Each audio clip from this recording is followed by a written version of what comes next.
The Most Hated Family in America, 2007 BBC documentary directed by Jeffrey O'Connor, written by and featuring Louis Theroux.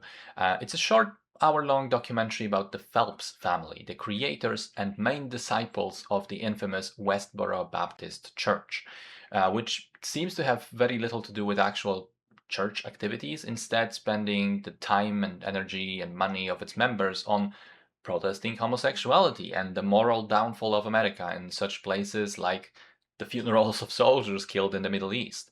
What do they have to do with gays? Well, I don't really know, but don't worry, the family members seem equally unable to provide a logically sound connection. The film shows through following and talking to and asking questions of the various family members, which is equal parts terrifying and hilarious. For instance, he asks them about the structure of the church.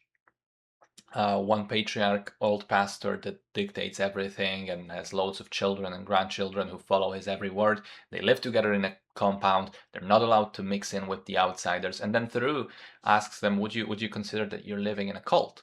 And they say, "No, no, because we're nothing like a cult," which is really funny. Also, there's one absolutely excellent shot where one of the characters says that we're not doing anything mean to people. We're being nice. We're being kind. And why are they treating us like that?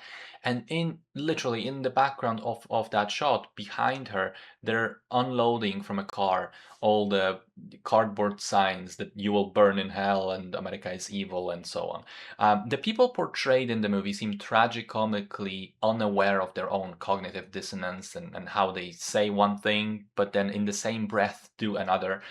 They are happily brainwashed into wasting their time spewing hate instead of doing something productive. The sad part, I guess, is how I've been aware of this church before from media and the internet, but it turns out it's just, or it was in 2007, but I checked and apparently it was a similar number for 2016. It's just around 70 people in it. Like at this scale, they should be completely obscure and unknown, yet they managed to somehow make headlines, make a lot of noise and around them, where I think they deserve nothing except being forgotten. Except for the kids, I guess, because it's very clear that they are being indoctrinated from a very early age into a morality that they themselves don't really grasp until it's too late. And they probably have their lives ruined by living in a cult. Sad state of affairs, but I guess, that's the world we live in. In any case, solid film, kind of depressing, kind of entertaining, good watch.